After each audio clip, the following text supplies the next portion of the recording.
Started.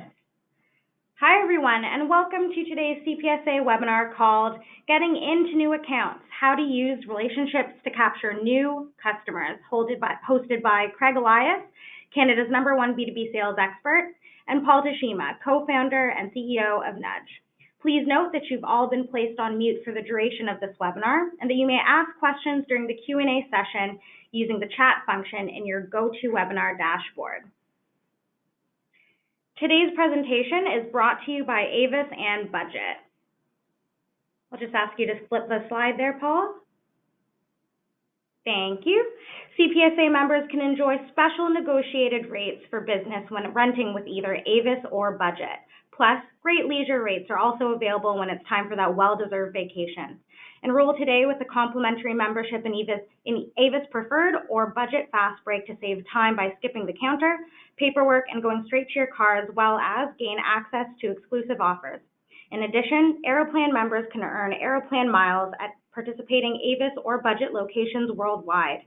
Air Miles collectors can get Air Miles reward miles at participating Budget locations in Canada and the US.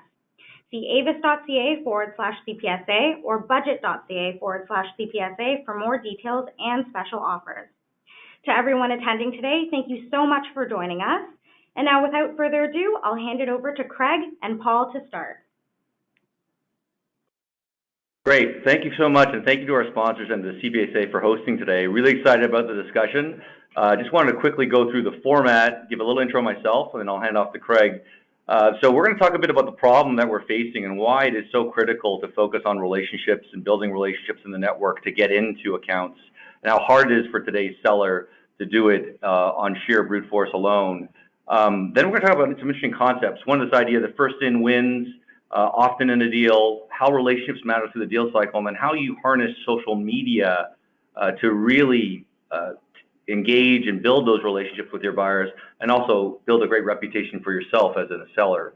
So looking forward to it. A little more background on myself. As the CEO of Nudge here, been in marketing and sales technology for almost 20 years, first at a company called Elias in the marketing automation space, and now at Nudge.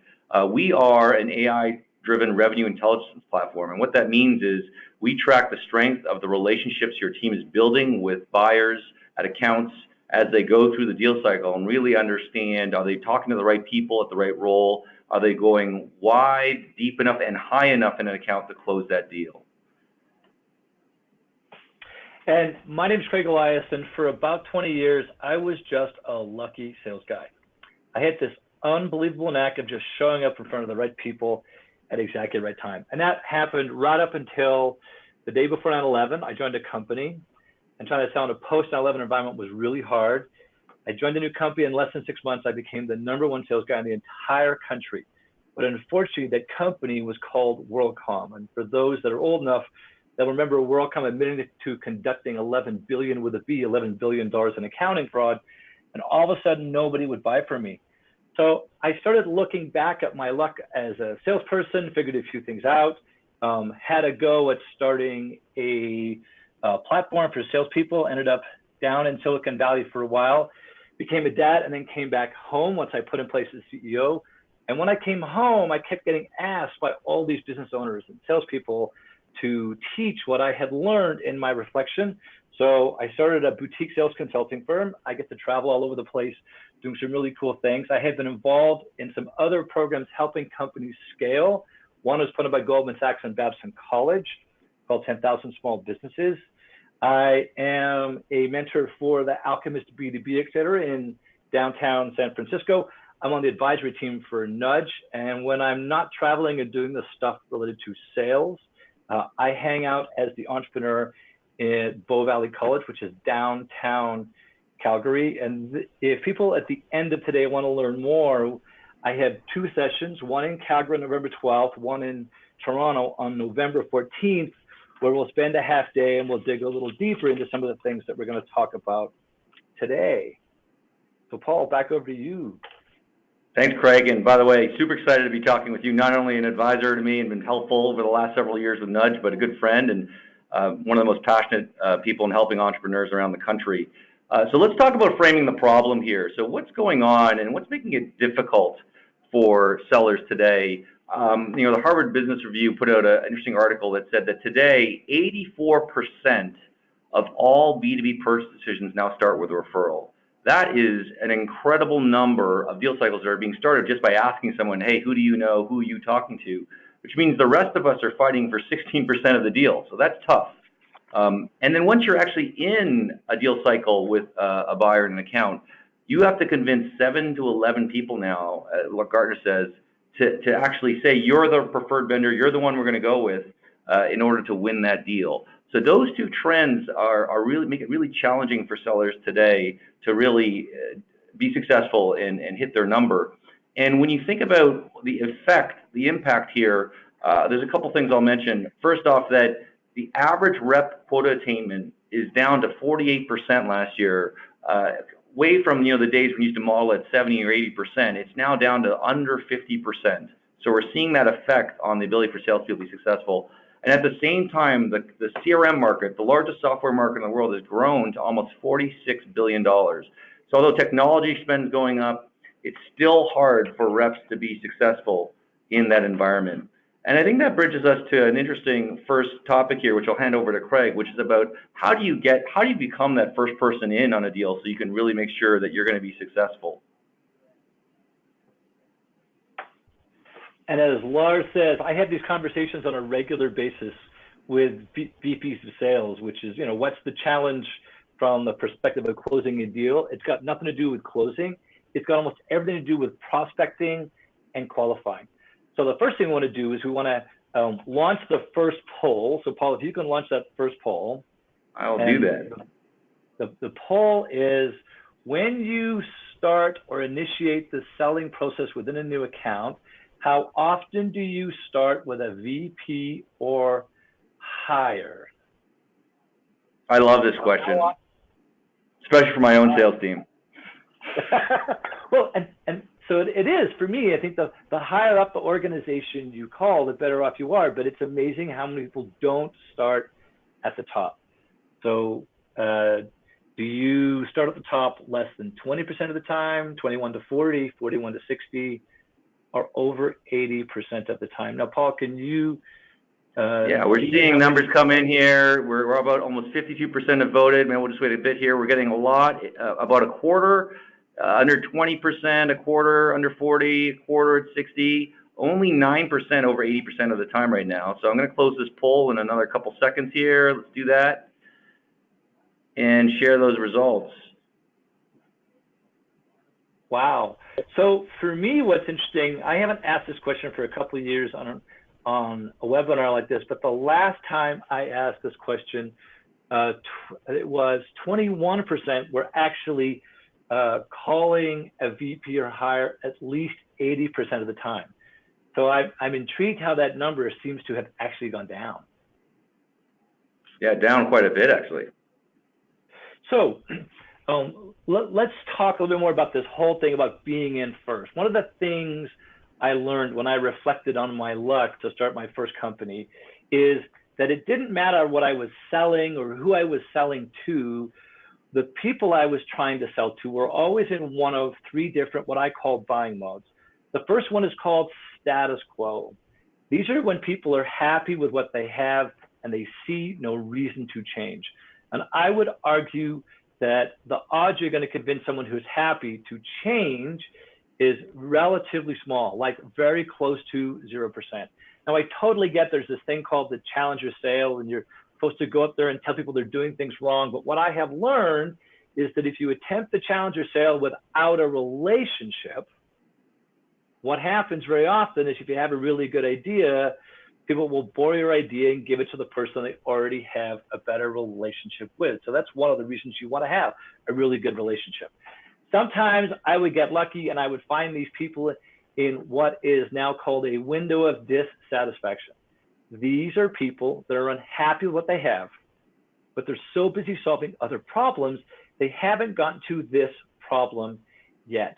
Now, in my track record as a salesperson, my average close ratio was pretty close to 80%. And when I surveyed over 400 senior salespeople and VPs of sales when I started my first company, it turns out I was much better than average. It turns out For most of them, it was on average 75%. Forrester came out with some research a few years ago. They actually asked decision makers, how often do you give the business to the first person that you talk to in this process of buying something new? And their data says it's actually 74%. The hard part is way too often, many of us wait until people get to the next stage where they're actively engaged in the process of searching for alternatives. The data I saw in 2009 said the average close ratio was 16% if you wait until then, which kind of aligns with the numbers that Paul was talking about. What's interesting for me is that in 1979, Xerox did some research, and back then, their number was almost exactly the same. It was 17%. So people go around in these different stages. The important thing, though, is to focus on the portion of the marketplace that's in this window of dissatisfaction. I totally get that some people say everybody is an ideal contact. I have all these people I can talk to. The hard part is only some of them have a problem you can actually address.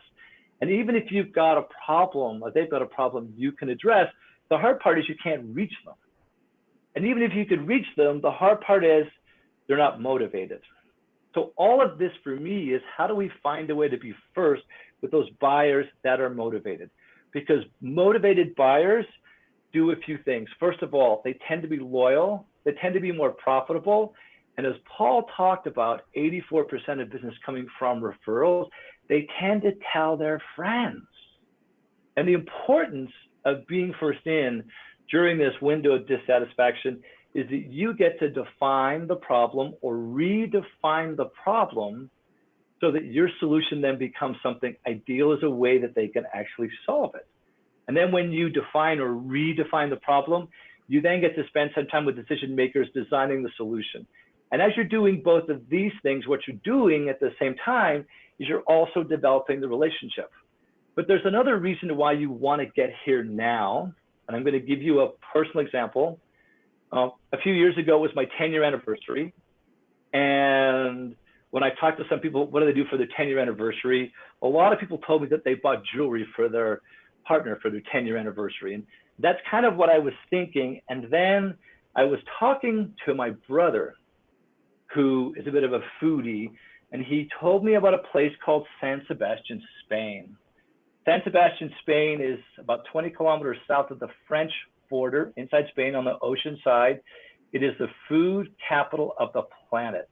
There are more Michelin-rated restaurants in San Sebastian, Spain than anywhere else on the planet. And that was the moment that I decided I wasn't going to buy jewelry. I was going to take my wife to San Sebastian, Spain. And like any good husband, on his anniversary, what did I make for dinner? I made reservations.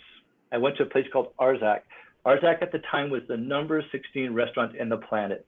When I had decided that I was going to solve the problem in a completely different way, the price of jewelry had no relevance to me because I had made a decision. I was going to solve this problem of helping my wife understand I love her a lot, even though I might not tell her all the time, by going to San Sebastian, Spain. The same thing happens in your own industry. Somebody gets to the decision maker first, they get to define the problem and start designing the solution. And the people you want to get to first, my argument is, especially in today's world, decision makers that are new in their job, and we'll talk about this. So people move between these different buying modes based upon events or triggers. So people start on the buying mode of status quo, they have an event, they now decide they want to change, now they're in the window of dissatisfaction. On a personal level, again, if you look at things like life insurance, now I totally get there's people on this call that are in the B2B space, but I want to give you some business to consumer examples so you can relate to them on a personal level, not just on a business level. It turns out there is one event that drives more people to buy life insurance than all of the other events combined. And it's the second you understand that you're pregnant. All of a sudden, if you don't have life insurance, that's exactly what you do. But just because people want to change doesn't mean they will, because now they still have to have a second event. They have to have a second event where all of a sudden they can afford the time to look at what you've got or afford the money to buy it. And it's not until they have that second event that they actually start the process of searching for alternatives. And just because they want to buy and can afford to buy doesn't mean they will, because sometimes they can't justify the purchase to themselves or justify it to somebody else. And for a lot of people on the call, if you've got these stalled deals, odds are that has become the challenge, is that the decision maker can't justify the decision to somebody else. When they can, that's very often when all of a sudden you then become the new status quo. And for me, the events that I think drive a lot of buying behavior in the corporate world is when there is a change in a decision maker. And when I say decision maker, I see someone who's a VP or higher. The data suggests that 70% of decision makers will spend their entire annual budget for the next year within their first 90 days in their job. So getting to these new decision makers is one of those events that we need to find a way to get there first, understand what they think the problem is, redefine the problem if we can, talk about how we might solve that problem, and at the same time, how do we build a relationship? So I figured all this stuff out in 2002. In 2009, McKinsey came along and started sharing something very similar. They did more in the business to consumer space. They talked to lots of people. There's this loyalty loop that people are in until some interest gets created based upon a trigger. That's when they create this initial consideration set. Is it going to be jewelry or a trip? Is it going to be Excel or is it going to be some software? The only thing I think is different between the way I think and what McKinsey has published is I think people don't start the process of active evaluation until they have some event that gives them more time or more money. 7 years after that, Gardner came along and figured out almost the exact same thing. People get inspired by an event, right? They abandon a product or a service they were using because they have a bad experience. That's an event. And if they can justify, when they've gone through the process, they will buy. But too many people abandon the process. The last piece of data I saw said something north of 50% of all the deals die because people decided to stick with what they have. And that's because they couldn't justify the move to something else. Now, in Gardner's world, they don't talk about triggers, but this is the way that I look at their model. Now, my argument to everybody on this call is you've probably had this happen in the past. If you look at some of your best wins and you look at which ones happened relatively quickly, where it was easy to get to a decision maker, VP or higher, someone paid a higher price, didn't nickel and dime you, and was willing to be a reference, odds are that happened when you have 3 or more check marks next to this company that you now have as a customer. And my argument is that happened because you got to the decision maker. The beautiful thing about a decision maker is they have 3 things we all want. They have money, they have authority, and they have influence.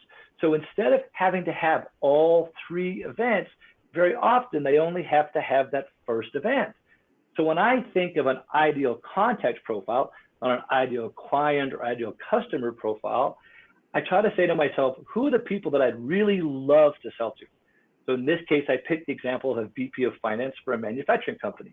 And then I started thinking to myself, by the time people get there, they've probably already got a relationship with somebody just like me. So how do I find a way to figure out where do they come from? So I did a little bit of analysis, and it turns out the VP of finance for a large company, 80% of the time comes from the VP of finance from a smaller company that either grows and gets bigger, or they get recruited into that role. Or if I can't get to people here, how do I try to find a way to build relationships with people farther down? But what I'm doing is I'm building relationships that either are in positions with money, authority, and influence, or they're on this classic career path of doing it. Now, the hard part when I talk to a lot of salespeople is they go talk to these people that are new in their job, and they're like this. They call somebody up, and in some respects, they puke all over them and say, this is what we have.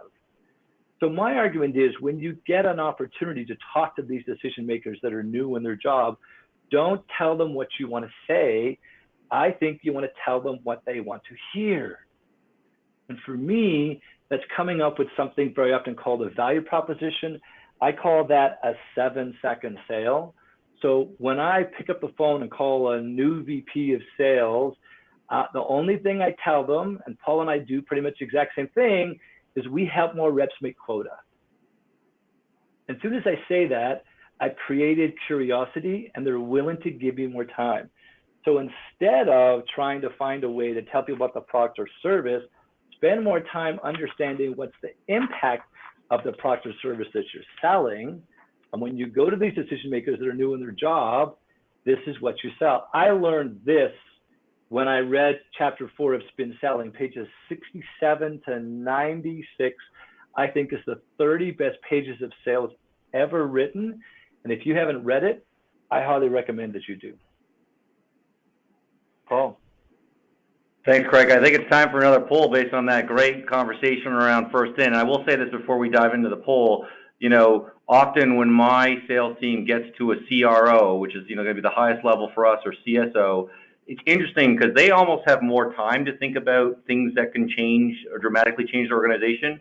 When you're below them, the VP of sales is so busy with the day-to-day operations, they don't have the headspace to kind of have the conversation. And so I really agree with you with selling high. It seems to allow you to get a bigger perspective on potentially what could change. So let's launch this poll here now for the audience. And of all the deals you've lost, what percentage do you think you could have won if you were first in? So this is, again, of all the deals that you lost or closed out, what percentage do you think you would have won if you were first in? And so we're getting some rapid fire and voting here. Wow, lots coming in at the 61 to 80%. So I guess a lot of people thinking if they were first, they would have done a better job at setting the playing field. We've got about 50% voted. Let this run a little bit longer here. Oh yeah, I think this is coming in high, Craig. All right, why don't we here close this off and share this with the audience. What are your thoughts, Craig?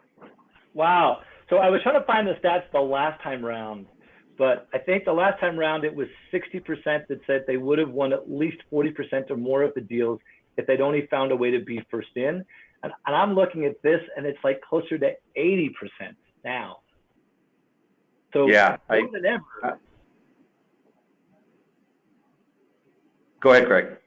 Yeah, so more than ever, if you're not the first person in, you're not helping someone define or redefine the problem, and you get totally left out of the deal. While I thought I was really good at sales because I had this really high close ratio, what I've learned is there were probably lots of deals where I never even got the chance to be part of something because someone found a completely different way to solve the problem, and I never even learned of the opportunity. I think that's incredible, and I think it just really tells how important it is to be prospecting at the right time and to be continually building out your own portfolio and your own set of network of relationships that helps you be that first person in. And I think it's a good time to kind of bridge to like the second topic that we wanted to get into, which was, well, now that you're first, you may be first in, second in, but how do you make sure that you are building the right set of relationships to actually win that deal? And obviously this is near and dear to my heart at Nudge, but there's some interesting data that we have here when we did some benchmark studies that said, top performers in your organizations, these are sales professionals who consistently quarter in and quarter out beat their number. They build twice as many relationships in the deal cycle and make sure they're 3 times stronger. In other words, 3 times the number of champions than you would typically than the rest of the organization. And so pretty incredible to see that if you do put that effort in, you're going to consistently hit your goal as a sales professional. Now, there are lots of interesting new frameworks out. Maybe historically, Craig, you and I probably remember BANT, or now called ANAM. And the newest trend is this one called MEDIC. And some people on the call may be implementing or looking at this framework to help better qualify, manage the deal through the buying process, and really identify these 2 key things, which I think are critical, which is who's that economic buyer, who's that decision maker who also has the power to spend the money for what you want to do, and then of course, who is your champion who's really going to influence and drive that deal process internally for you. I think one of the biggest challenges with MEDIC today and what we're seeing is that just because a sales professional says, I've talked to the economic buyer, doesn't mean you've gotten the trust and relationship with them so they will make you the preferred vendor and give you the business. And so how do you deal with that? How do you measure that when you're still trying to figure out what's important in a deal? Now, the other thing that I'll mention is we often talk about this model of 3 wide and 3 deep, but actually, getting back to your earlier point, Craig, it's not just about going broad, it's about getting high enough in the organization and really spending the time to build that relationship with the key executive. And I think one of the things that I hear often from sales professionals is that, it's really hard to go around my champion. I don't know how to get that relationship with the executive without making that champion feel like you're kind of going around them. And I think it's really clear to me that the best sales professionals are upfront and direct with the champion, explain that, listen, if we're going to actually make a big impact in your business, we're going to need to get that buy-in directly with the executive to make sure that this is something that they think is important and it's going to really drive forth in the organization, not just for the deal to close, but to actually make the impact in the business moving forward. And I think that what we're finding here as I talk to sales leaders is there's an interesting thing about behavior. Now, I think you know this phrase, Craig, inspect what you expect. Certainly well documented through the sort of the legends of lore of sales leaders, and it started with this idea of measuring activities and measuring calls. And I think what we believe is that if you want to really drive behavior in your sales organization, that you need to go broader, deeper, and higher in the organization. You actually need to measure that if you want to see that behavior change at scale across your sales team. And so that's really gets down to understanding the power of relationships. How strong are they? How wide are they? And how high are they, which really makes the impact during the actual deal cycle. And what we're seeing in terms of results is pretty phenomenal. For sales leaders like Jocelyn Brown here are really focusing on measuring this idea of multi-threading during the deal cycle, not only in sales, but also in the customer success organization. They're seeing an overall increase of 3% in win rate. And at scale, that represents a significant number of deals and dollars that you can really count on as a sales leader. But Craig, I have something I want to ask you, because there's an interesting thing when I was reading some of your content. How do you build that actual relationship, though, with an executive? Because it's hard. So say you can get around the champion, they've given you permission, or you've decided to go and make that reach out. How do you actually do it? So I wanted to jump in here for something different. I'll answer that question in a second. Here's the other value, though, for me from the perspective of multi-threading. So if instead of just having one person at an account that leaves that you can follow, by having this broader, higher, deeper group of people that you have relationships within an account, well, now what happens is any one of them then leave to go somewhere else. You can then follow them to their next place. And the data suggests that 3% of all people change jobs every single month. So not only is the value you get into an account, but the value also is that when those people leave, you now have more opportunities to be taken into the next accounts. So love that, Craig. Yeah, building relationships. I've learned of a word, and when I first heard the word, I was like, what is this? And the word is called propinquity. So propinquity is the impact of nearness. Now, the dictionary will describe this as the physical or psychological proximity between people. What I have added to this definition is what I call the chronological proximity between people. And when I say chronological, depending upon the industry that you're in, it seems like the closer that somebody is to your own age, the more things you actually have in common, and the psychological proximity then takes over. So it's all about nearness. And the question for me becomes, what are these things you can have near, or I might describe as being in common with other people? So common experiences. Did you go somewhere, or have you done something? So people that have been to Woodstock, they all talk about, oh my God, that was such a great time.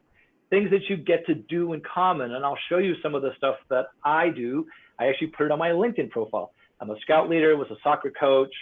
I'm actively involved in my outdoor neighborhood rink, and I actually get to drive and teach other people how to drive something called a Zamboni, and in our case, it's an actual Frank Zamboni Zamboni. And then there are things that people care about, values. So in my case, it's family, creativity, and persistence. And I have this really cool, sometimes eclectic group of guys like Paul.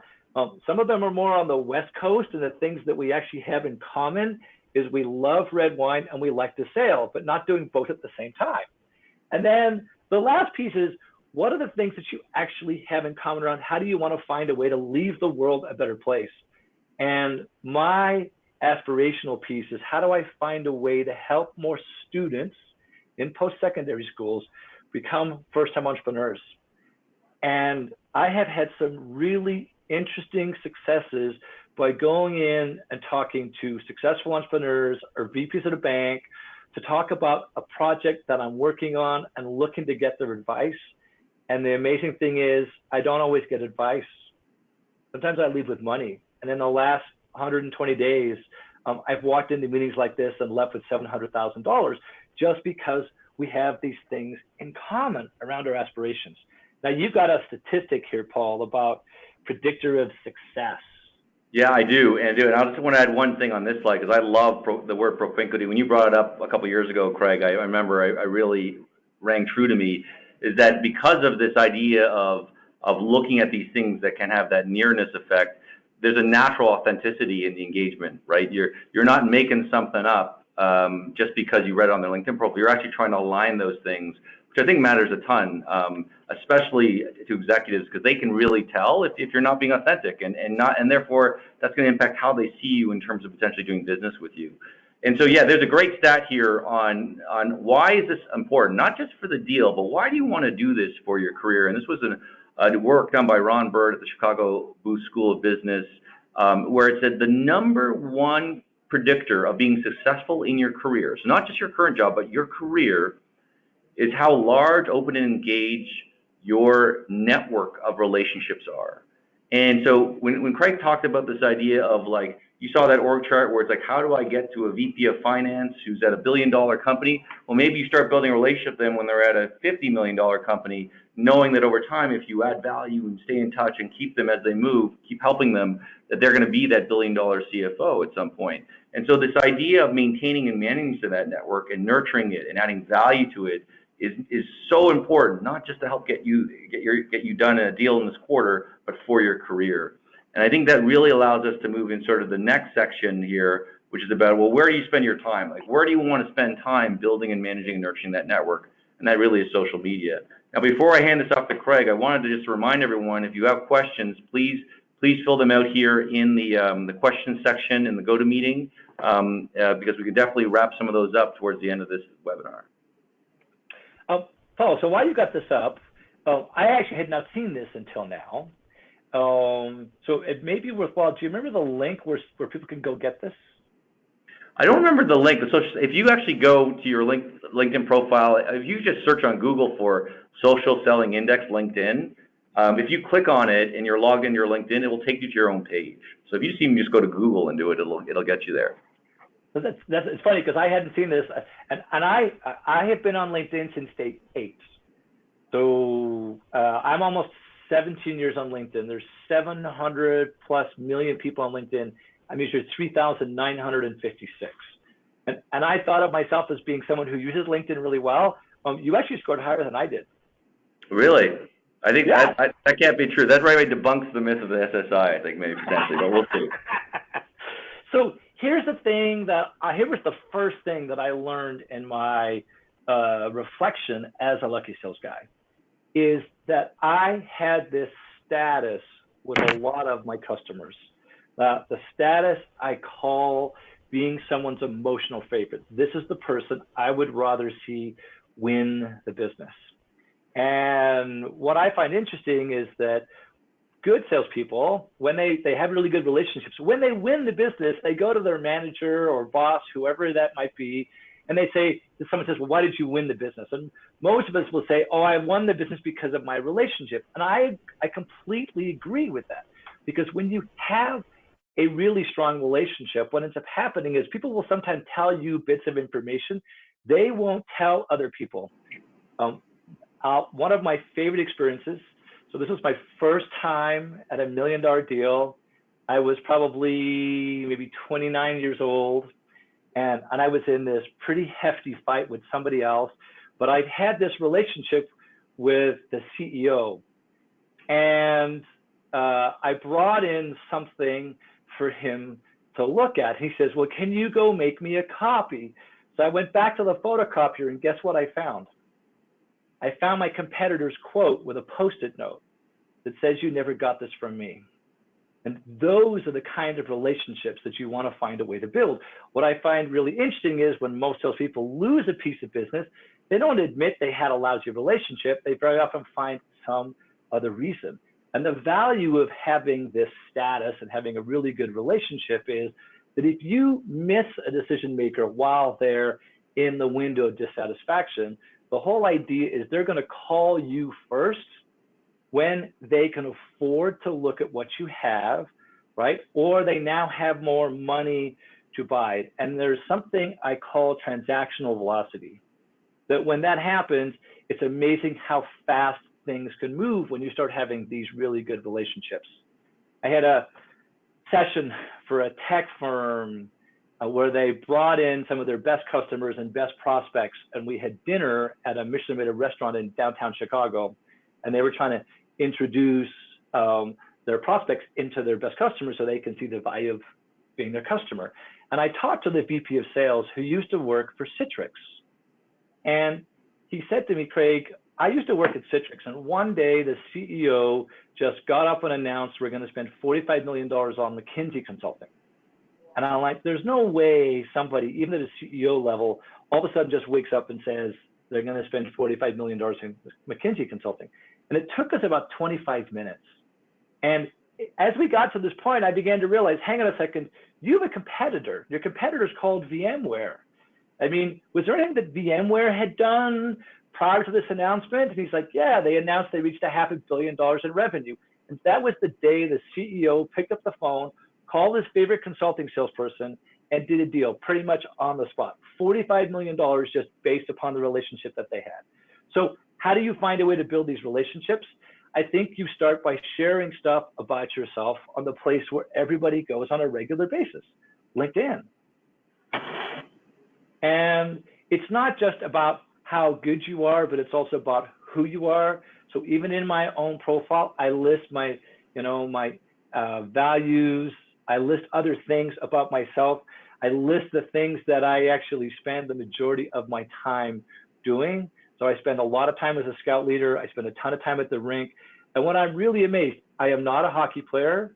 I don't watch a lot of hockey, but it's amazing how I can foster these relationships with hockey folks because I get to drive the thing that they would all love at some point to drive. So this is what's on my LinkedIn profile. I also have stuff on my Twitter profile. Now, if you go to my Twitter profile, what does this tell you? It tells you I'm a dad.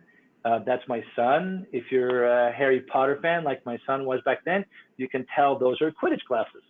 So for me, having a family is an important piece. This is my Facebook page.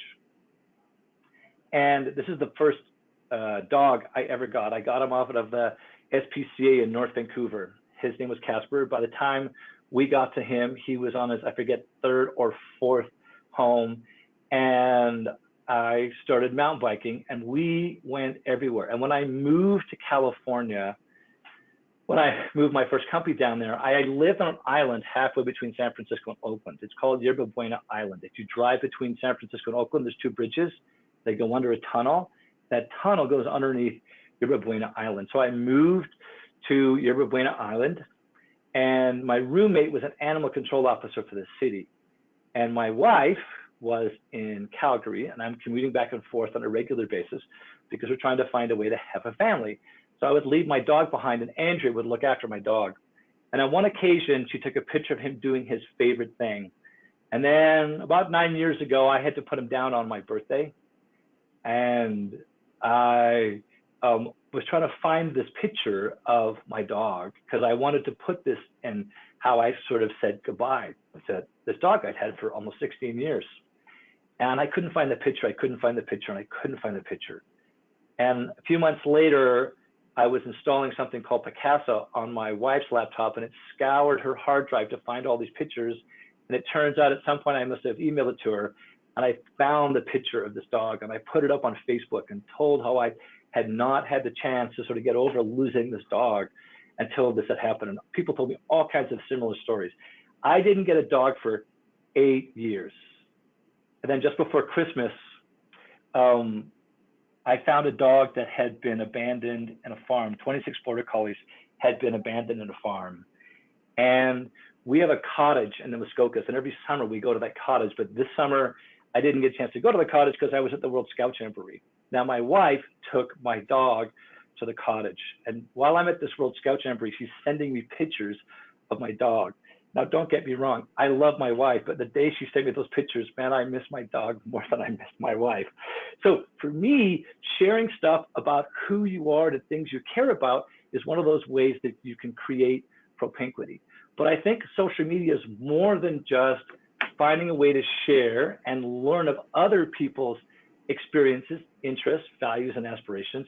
I think social media can be used to also be a good listening tool. Because LinkedIn has a really cool feature called a Save Search feature. You can create certain criteria, and then every time somebody puts that in their profile or adds it to their title or something of that nature, it then notifies you. So in my case, I focus on people that are new in their job. And again, I focus on those that are VPs. So you can see in that red circle, this is what I'm looking for. And by having these alerts every single week, LinkedIn comes along and says, hey, look, here's somebody who's now got a title that maybe you have interest in. Paul, you want to add more about social media? Yeah, first off, I didn't know you were a Zamboni driver, so you learn something new every day. I got to get you to come work a couple of my kids' games. And two, I love that. I love your story about your love of dogs, and I love the fact that every time I meet with you, Craig, I learn something new. It's kind of crazy. So you have so much to talk about, so many experiences. I'm so happy you're sharing it with everybody.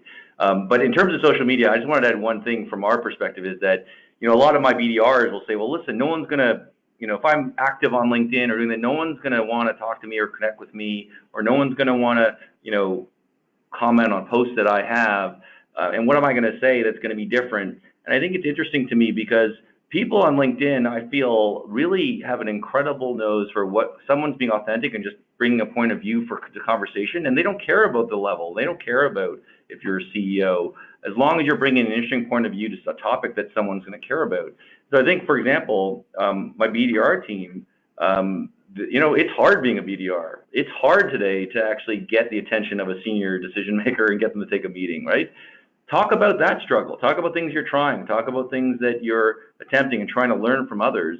And that's an authentic way to approach engaging people on a platform like LinkedIn. And I think so. I think it's for everybody, not just for senior executives, not just for the #1 sales influencer in Canada. I think it's for everybody, and everyone should give it a shot. And there's lots of different ways, I think, when people comment on things that you write, or even comment on your comment, that's an opportunity to reach out. To build a connection request. I'm a big believer, if I ever attend an event, I'm always going to try and find a way to connect with the speakers in the room, so that when one person looks online and says, hang on a second, you've got Paul as a friend? Well, then you must be a great guy, and they're much more likely to accept your request. I did this just last week. I drove to Edmonton for Startup Week, and the two most active angel investor networks were both at this event. And I sent them a connection request before he even got there. And I had this brand as the guy in the orange shirt, and I already had some other commitments. So I wrote saying, I'm driving up to come see you, but I can't stay till the end. So if the guy in the orange shirt leaves partway through, it's not because he's bored, it's just that he has family commitments and he actually has to leave. And when I got to this event, both of them recognized me from that connection request I sent before he even met them. But it was that experience, that event, that we had in common that created the propinquity that made them more likely to say yes. That's great. I actually got Jeff Weiner to connect with me after the first original social selling event, because I posted a top 10 reasons to attend, and the last was hopefully to get Jeff to connect with me finally, and he did after, which I thought was a very interesting way of talking about Propinquity because I was there. I mean, I'm sure millions of people asked Jeff to connect, but the way it all came together was kind of special for me there. You know, Craig, I think we're almost out of time here, but we've got some questions, and then we do have one more poll. I think we should do the poll first, and then we can hit to the Q&A. So let's go to that poll, and then we're going to jump to some questions that have been posted here, and then we'll have the final takeaways. So the final poll here is, I'm going to post this up here. How often do you lose a deal because someone else was the preferred vendor? So this is really this idea that someone else was chosen ahead of time. You may still be being brought in, but really someone else is the preferred vendor. Let's see what these numbers are coming up here. And again, we're looking at, this one's a little more interesting. I'd say that's about 50% on average is going to be the highlight here. Let me close this poll off and share these results here, Craig, so we can comment on them. You know, it's about down the middle. That's a really good bell curve. Like 15% on the ends, 21% close to the middle, 29 right on the middle. So like about half the time we lose the deal because somebody else had a better relationship. And my argument is if we could find a way to improve our relationships, especially farther up the organization, because the farther up the organization the relationship is, the earlier you're engaged in the decision-making process, the farther down you are. Sometimes that happens later on. And then as Michael Bosworth would say, you're just column fodder. So I'm actually intrigued, but impressed by how evenly distributed this is. But it basically says that half the time I lost the deal because somebody else had a better relationship. Yeah, no, I think that is really interesting. And I think that also it'd be interesting to know how many times you know you're not the preferred vendor, because I think the customer doesn't always tell you the reason. Now there are a bunch of questions here, so I'd like to get to some of those, and then we can wrap up with some takeaways, Craig, for the audience. First of all, thank you, Kate, for sending out that SSI, the social selling index on LinkedIn link. She put that in the question box for anyone else who wants to take a look at that. We've got a question here from Jennifer. Jennifer wants to know, Craig, how would you use LinkedIn messages to create conversations with potential clients and get new deals? I know I have a perspective. Let's hear yours. Okay, so here's my perspective. I don't. My argument is that I think people, I don't know how much people use LinkedIn messages. I'm one of those guys that says, I'm going to prefer a phone call over an email every day of the week, and I'm going to take an email over a LinkedIn message every day of the week. So if I find somebody, the first thing I want to do is I want to write an email. I'm not a message guy. I want to show up where they normally use stuff. I'm a big believer if I'm going to send someone a message or an email, the subject line is no more than 2 words, and people need to be able to read and reply to an email in less than 10 seconds. So my short answer to that question is I don't. Yeah, and I would agree. Like, I don't know, especially for creating a new relationship, LinkedIn messages, unfortunately, has gotten pretty noisy with a lot of generic outreach. And now if you've built a relationship and you're trying to get a hold of someone, trying different channels, like some people respond actually to LinkedIn messages if you already know them. But I think in general, Craig, I completely agree. Calling, emailing, where they're already working is great. Now, there's a second question here from Irving. Irving asks, how can marketing best help sales in their relationship building and sales process? Maybe I can take a stab at this one and then hand it off to you, Craig. You know, I'm a big believer that today marketing no longer just is responsible for handing off that qualified lead to sales. I think that is a mistake. If all marketing is doing is generating this initial interest, handing it off and throwing it over the transom and hoping sales picks it up, I'm seeing the best marketing organizations actually layering on deeper into the process, because the sales process isn't linear. It doesn't just go from interest to qualification, or qualification to interest to evaluation, negotiation, and deal. It bounces around. It goes out of the process and comes back in. And what you want marketing to do is to help continue to nurture and drive awareness to everyone else in that buying process. It's not the prime people the salespeople is talking to, because they can't get to every single person that needs to be involved. And so marketing can really help with that awareness building around the core team that you're working with through the deal. Craig, what are your thoughts? Wow, so I think marketing can help a ton. It's very non-traditional. So I'm going to give you a couple of things I think of. First of all, creating content that gets to people earlier in the decision-making process. The top 10 mistakes that business leaders make in choosing a CRM, People are afraid to make mistakes. Take some really good content, but put it behind a form. Like, find content that will engage people early in the decision-making process, especially around the problem definition or the solution creation. And then put it behind a form. And then when someone fills in a form, forget all this lead scoring. Wait till someone comes back 5 times and scores 100. Within 30 seconds of someone filling in a form, that needs to go to a salesperson. Now, whether it's a BDR, LDR, whatever you want to call them, but it goes to a person. They're going to pick up the phone. They're going to call that person who left or who completed the form. They're going to call them up. The data says that if you can follow up on a form fill in less than 5 minutes, you were 900% more likely to actually talk to that person because they just fill in the form. You know they're at their desk. So phone them up, but don't try and sell. Questions like, did you receive the resource you were looking for? When you first heard of this or read about this or were told about this, what resonated and made you say, hey, I should check this out? My third question always goes like this. I'm curious.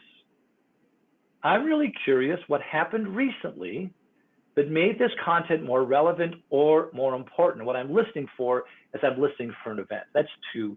The third thing I think marketing can do a much better job of, when you have people that are on a marketing list and their email address bounces, don't take them off the list and throw them away. Take them off the list and give them to a salesperson to go follow up and say, where did that person go? Who did they replace? Who replaces them? Where does their replacement come from? All of those, I think, are really valuable ways that marketing can make a big difference to sales. Fantastic, fantastic, absolutely. There is one last question here from Paya. Is your advice to go wide and account additional to build a strong relationship with your champion? How do you find other key people to build relationships with? So yeah, if you want to go high and get to the executive, but where do you find, or how do you go about finding the other people you need to engage in a deal, Craig? Wow. So my automatic response is, first of all, LinkedIn. Right? I can do a search by a company, right, and by title to go away and find those things. And I'm always going to try and find a way to have more than one value proposition. So I want to have a value proposition for a VP of finance, one for a VP of sales, one for a VP of marketing, operations, CIO, whatever it is. But by having multiple value propositions, it allows you to get into those different places. Because I think a software solution, a tool, helps solve a problem for more than one person. I'm just going to give you an example. I've got a customer named Aprio, and they make software for boards, right? If you have a board for an organization, and it turns out that if you're the CEO, the value proposition is that you have less board turnover. If you're the chairman of the board, what you do is you mitigate the risk associated with having a board. So you find different, very compelling value propositions for different people. And I think that's the way that you get in. Absolutely. And I'll say this, once you've made the connection, I have a simple one for going wider, is just like ask your person you're talking to, like, who else needs to be involved? Like, we want to make sure this is good use of your time. And if you were bought into this is something that's going to help your organization, who else do you know that I'm going to need to talk to? Because often there's someone that's not the same title that you would think of, that they're that influencer, they're that key person they bring in. You want to find that out directly from your champion. And they often will happy to answer and say, you know what, you're going to need to talk to this person, Sarah, you're going to need to talk to Bob. These are the people that I know are going to have to be part of this process. And so we'll make sure we help you get to those people. That's great. Now, there are some other questions, but I think we got to probably wrap it up now. So let's go to the takeaways, because I always want to make sure, Craig, we got a lot of good stuff was talked about, but I think we want to kind of land on some tactical things that the team here can pull over. So go back one slide, I think this is on you here now. Go back one slide. Is it back or forward? I think it's back, because I think or did you move it? Nope, there we go. Go for it, Mr. Elias. Yeah, well, for me, the first, we know that first in wins. So the biggest thing for me is don't wait for someone to call you. Don't be reactive. Find a way to be proactive. And here's the way I come at this. If I'm going to call somebody and be proactive, I'm going to call them probably one of 2 windows in a week. I'm going to call them Monday morning, because my argument is something probably happened or came to their attention over the weekend. It's now on their list of things to get done this week. They want to do something with it. So if you phone them on Monday morning, you're much more likely to get someone who's interested. I also do the same thing Friday after lunch, because either it's been on their list all week and they want to get rid of it, or it got on their list during the week and they want to get rid of it before the weekend. So don't wait for people to phone you. You need to go out, right? Yeah, and the second one is that relationships matter. So, you know, in a very noisy world today where I think it takes, on average, Topo says 26 touches the email to get someone to respond, if you've built a relationship, nurture the ones that won't buy today but will buy tomorrow, and keep focusing on using that concept of propinquity to get not wider in the account, but also higher and build stronger relationships. And something I think that's going to really help you ensure that you continue to win as you work with buyers. Yeah, and I completely agree with that whole nurturing piece, especially when you figure out what is that ideal contact profile and you want to nurture the relationships with people earlier. And I would just say one of the things that I did really well as a salesperson, at the end of every sales call, I had something that went like this. Paul, forget what I sell, you know, for a few minutes. What else is on your list that maybe I can help you with? And just that offer of helping them with other stuff was part of what helped me nurture those relationships, because they knew I cared about them, not just about their money. Yeah, completely agree with that. How about the last one, Craig, social media? Yeah, I'm a big believer of this thing called propinquity. It's sometimes called the Johari window. Like, find a way to share some things about yourself. So when people come to check you out, they can even find for themselves the things you might actually have in common. When you've got someone you're trying to get to, if you've worked at the same company, you went to the same school, especially if you went to the same university, there's a lot to be said for alumni. So find anything you have in common, use that as a bridge if you can, as a way to start that relationship building process. And for me, this is where we have to understand there are times we focus on the relationship and there's times we focus on the deal.